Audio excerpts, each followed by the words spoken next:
তাকে বলা হয় ফুটবলের দুঃখী রাজপুত্র, যে রাজপুত্রের শেষমেশ আর রাজা হয়ে ওঠা হয়নি। নামটা তার নেইমার জুনিয়র। মেসি রোনালদো নামের দুই ফুটবল রাজার রাজত্বে ভাগ বসানোর মতো সব যোগ্যতাই তার ছিল, শুধু ছিল না রাজা হওয়ার রাজকপাল। এ কারণেই হয়তো ফুটবল বিধাতার চোট নামক এক নিষ্ঠুর কৌতুকে বারবার সর্বশান্ত হয়েছেন তিনি। আর তার খেসারত দিয়েছে ব্রাজিল জাতীয় দল, কারণ নেইমার নেই মানে তো গোলও নেই। নেইমারের মতো প্রলিফিক এক গোল স্কোরার ব্রাজিল আজও খুঁজে পায়নি, তাই আক্ষেপটাও যেন শেষ হবার নয়। নিন্দুকের চোখে ব্রাজিলের দুঃখ নাকি তাদের মিডফিল্ড, কারণ কার্যত সেলেসাওদের কোনো মিডফিল্ডই নেই।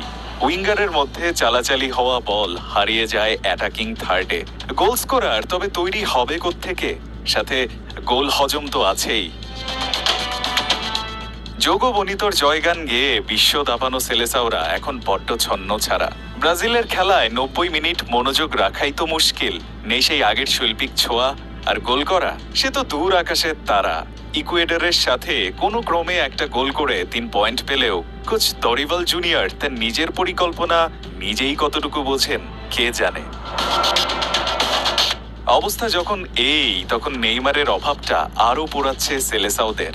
11 মাস জাতীয় দলে না খেলেও যে 2026 বিশ্বকাপ বাছাইয়ে ব্রাজিলের সেরা তারকা তিনি। এখন অব্দি গোল করেছেন 2টি আর অ্যাসিস্ট 3টি। তার ধারে কাছে নেই হালের ভিনি রদ্রিগোরা। 2014 থেকে সব বিশ্বকাপেই ব্রাজিলের চোখের মনি ছিলেন নেইমার। 2014-তে তো সেলেসাওদের নিয়ে গিয়েছিলেন কোয়ার্টার ফাইনাল পর্যন্ত। তারপর সেই মারাত্মক কোমরের ইনজুরি আর সেমিফাইনালে জার্মান দুঃস্বপ্ন। সেলেসাওদের এর পরের গল্প কেবলই হতাশার। মেসি রোনালদোর ভক্ত হওয়া ইদানিং যতটা সহজ, সেখানে ফুটবলের দুঃখী রাজপুত্র নেইমারের ভক্ত হওয়া যেন ততটাই কঠিন। ইনজুরি মুক্ত নেইমার হয়তো ফুটবলে ভিন্ন কোনো রূপকথা লিখতেন, সাথে হয়তো রাজত্ব করত ব্রাজিলও। কিন্তু বাস্তবতা বলছে ব্রাজিলের আর না আছে সেই নেইমার, না আছে সেই রাজত্ব।